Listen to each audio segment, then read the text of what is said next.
Welcome to Quality Thought. So నేను Ramana Bhupathi, Quality Thought founder. ఇవాళ ఈ వీడియోలో అసలు సాఫ్ట్వేర్ ఇండస్ట్రీలో ఎంటర్ అవ్వాలనుకుంటున్నప్పుడు ఏ కోర్స్ చేస్తే బాగుంటుంది? చాలా కోర్సెస్ ఉంటాయి ఐటీ అంటే.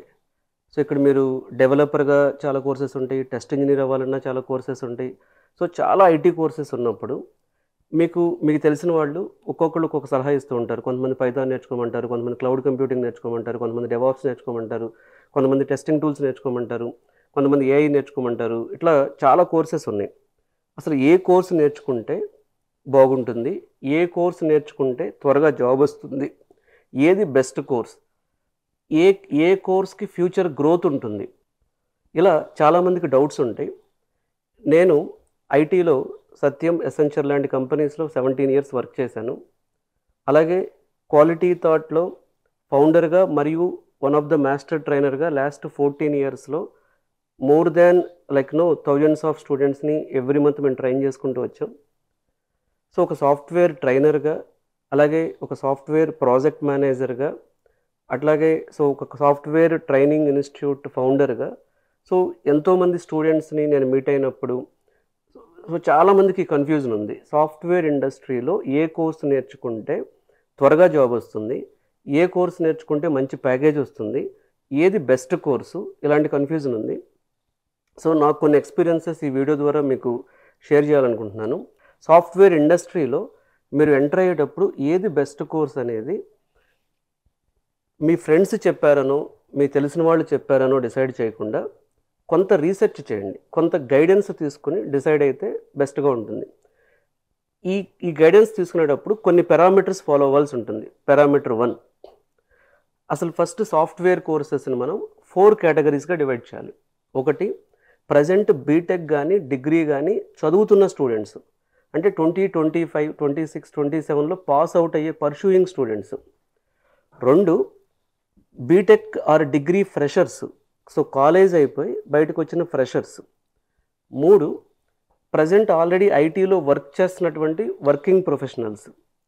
4, కెరీర్ గ్యాప్ వచ్చిన వాళ్ళు, అంటే 2015లో పాస్ అవుట్ అయ్యారు, గవర్నమెంట్ ఎగ్జామ్స్ ప్రిపేర్ అయ్యారు, బ్యాంక్ ఎగ్జామ్స్కి ప్రిపేర్ అయ్యారు, లేకపోతే నాన్ ఐటీలో వర్క్ చేశారు, ఇప్పుడు ఐటీకి రావాలనుకుంటున్నారు. సో మొత్తం మనకు ఐటీ కోర్సెస్ చేయాలనుకుంటున్న వాళ్ళని 4 కేటగిరీస్గా డివైడ్ చేయాలి. సో ఇప్పుడు మీరు ఫస్ట్ ఏ కేటగిరీకి సంబంధించిన వాళ్ళు అనేది కేటగిరీని బట్టి కోర్సెస్ మారుతాయి. ఇప్పుడు ఏఐ కోర్స్ అందరూ నేర్చుకోవాలంటే నేర్చుకోవచ్చు. నాలెడ్జ్ కోసం ఎవరు ఏ కోర్స్ అయినా చేయొచ్చు. బట్ నాలెడ్జ్తో పాటు నేను గ్యారంటీగా ప్లేస్మెంట్ రావాలి, నాకు గ్యారంటీగా జాబ్ రావాలి, సో నేను గ్యారంటీగా అప్ స్కిల్ అవ్వాలి, బెస్ట్ ప్యాకేజ్ రావాలనుకుంటున్నప్పుడు కొంచెం మీకు సూటబుల్ ఆర్ మీకు మ్యాచ్ అయ్యే రైట్ కోర్సుని చూస్ చేసుకుంటే మీరు జాబ్ ప్రిపరేషన్ టైం అనేది తగ్గుతుంది. సో ఇది ఫస్ట్ కేటగిరీ. అంటే మీరు ఏ కేటగిరీలో ఉన్నారు. సెకండ్, ఇప్పుడు మీరు ప్రజెంట్ ఫర్ ఎగ్జాంపుల్ మీరు కెరీర్లో గ్యాప్ వచ్చింది. ఇప్పుడు మీరు ఎట్లా ఆలోచించాలి? కెరీర్లో గ్యాప్ వచ్చింది కాబట్టి మీరు వెళ్ళేటప్పుడు ఒక హెవీ వెయిట్ సిలబస్ తీసుకోకుండా, ఒక కాంప్లెక్స్ సబ్జెక్ట్ చూస్ చేసుకోకుండా ఈజీగా ఉండే సబ్జెక్ట్ చూస్ చేసుకుంటే కెరీర్లో గ్యాప్ వచ్చినా కానీ మీరు కోర్సు త్వరగా చేయొచ్చు. అలాగే జాబ్కి వెళ్ళినప్పుడు ఇంటర్వ్యూ ఈజీగా ఉంటుంది. వెళ్ళిన తర్వాత సర్వైవ్ అవడం కూడా మనం చూసుకోవాలి. ఓన్లీ నేర్చుకోవడమే కాదు, ఓన్లీ జాబ్ తెచ్చుకోవడమే కాదు, వెళ్ళిన తర్వాత సర్వైవ్ అవ్వాలి కూడా. సో మీరు సర్వైవల్ కోసం ఈజీగా ఎలా సర్వైవ్ అవ్వాలి, మనకు వచ్చిన జాబ్ని ఈజీగా ఎలా నిలబెట్టుకోవాలి అనుకున్నప్పుడు ఈ సెగ్మెంట్లో వాళ్ళు, అంటే కెరీర్లో గ్యాప్ వచ్చిన సెగ్మెంట్లో వాళ్ళు ఎలాంటి కోర్సెస్ చేస్తే బాగుంటుంది అంటే, హెవీ ప్రోగ్రామింగ్కి వెళ్లకుండా, కాంప్లెక్స్ సిలబస్ కోర్సెస్కి వెళ్లకుండా, అంటే ఫర్ ఎగ్జాంపుల్ మీ కెరీర్లో గ్యాప్ వచ్చింది, ఫుల్ స్టాక్ జావా నేర్చుకున్నారనుకోండి, కోర్స్ నేర్చుకోవడానికి 8 months 9 months పడుతుంది. అలాగే ఒక 2+, 3+ పెట్టి ఇంటర్వ్యూకి వెళ్తే ఇంటర్వ్యూ టఫ్గా ఉండొచ్చు, వెళ్ళిన తర్వాత మీరు సర్వైవల్ కూడా టఫ్గా ఉండొచ్చు. అలా కాకుండా కొంచెం ఈజీ లైట్ వెయిట్ సబ్జెక్ట్స్ తీసుకోవాలి. సో ఎగ్జాంపుల్ టెస్టింగ్ టూల్స్ తీసుకోండి, ఈజీగా ఉంటుంది. లేకపోతే మీరు ఇంకా ఇప్పుడు రిపోర్టింగ్ టూల్స్ కానీ, లేకపోతే సో ఇట్లాంటి టూల్స్ ఓరియంటెడ్ డెవాప్స్ టూల్స్ కానీ. సో ఈ కెరీర్లో గ్యాప్ వచ్చిన వాళ్ళు టూల్స్కి ప్రిఫరెన్స్ ఇవ్వండి. టెస్టింగ్ టూల్స్ కానీ, డెవాప్స్ లాంటి టూల్స్ కానీ, రిపోర్టింగ్ టూల్స్ కానీ. లేదా కెరీర్లో గ్యాప్ వచ్చి ఐటీలోకి వెళ్ళాలనుకున్నప్పుడు ఇంకొక విషయం కూడా చేయొచ్చు. ఒకటి, టూల్స్ తీసుకోవటం. రెండవది ఏంటంటే, కెరీర్లో గ్యాప్ వచ్చినప్పుడు లేటెస్ట్ సబ్జెక్ట్స్ నేర్చుకోండి. ఫర్ ఎగ్జాంపుల్ ఇప్పుడు మార్కెట్లో అందరూ సెలీనియం నేర్చుకుంటున్నారు టెస్టింగ్లో, మీరు సైప్రస్ నేర్చుకోండి. ఏదో కంపెనీకి సైప్రస్ అర్జెంట్ నీడ్ ఉంటుంది, ఒక ప్రాజెక్ట్ వచ్చి ఉంటుంది, వాళ్ళు కాంట్రాక్ట్ హైర్ ఇమ్మీడియట్ జాయిన్ అని తీసుకుంటారు. ఆ సైప్రస్ మీద వాళ్ళకి దొరకడు.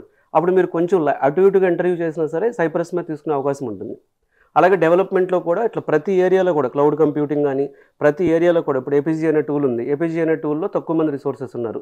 సో మీరు నేర్చుకున్నప్పుడు ఏమవుతుంది, ఇంటర్వ్యూ ప్రాసెస్ ఈజీగా ఉంటుంది. అంటే ఇక్కడ నేనేం చెప్తున్నానంటే, మీరు కెరీర్లో గ్యాప్ వచ్చి ఐటీలోకి సీరియస్గా జాబ్ కొట్టాలి అనుకుంటుంటే సో 2 పారామీటర్స్ చూసుకోండి. ఒకటి ఈజీగా ఉండే tools, example testing tools, reporting tools, DevOps tools. రెండవది లేటెస్ట్ సబ్జెక్ట్స్. అంటే ఈ లేటెస్ట్ సబ్జెక్ట్స్ టెస్టింగ్లో కొన్ని టూల్స్ ఉంటాయి, రిపోర్టింగ్ టూల్స్లో కొన్ని టూల్స్ ఉంటాయి, క్లౌడ్ కంప్యూటింగ్లో కొన్ని టూల్స్ ఉంటాయి. ఈ లేటెస్ట్ సబ్జెక్ట్స్ తీసుకున్నప్పుడు కొంత రిస్క్ ఉండొచ్చు. అంటే ఇప్పుడు మీరు ఏపీజీ నేర్చుకున్నారు, అన్ని కంపెనీస్లో ఓపెనింగ్స్ ఉండకపోవచ్చు. సైప్రస్ నేర్చుకున్నారు, ప్లేరైట్ నేర్చుకున్నారు, అన్ని కంపెనీస్లో ఓపెనింగ్స్ ఉండకపోవచ్చు. అలాంటప్పుడు కొంత పేషెన్స్ అవసరం మీకు. సో ఈ కెరీర్ గ్యాప్ వచ్చిన సెగ్మెంట్లో వాళ్ళు త్వరగా జాబ్ తెచ్చుకోవాలనుకుంటే టూల్స్ సైడ్ వెళ్ళి ఈజీగా ఉండే కోర్స్ తీసుకుని, అది కూడా కొంచెం యంగ్ సబ్జెక్ట్, లేటెస్ట్ సబ్జెక్ట్ అయితే మీకు ఏమవుతుందంటే త్వరగా జాబ్ రావడానికి అవకాశం ఉంటుంది. అలాగే వచ్చిన జాబ్ని హ్యాపీగా నిలబెట్టుకోవడానికి కూడా అవకాశం ఉంటుంది.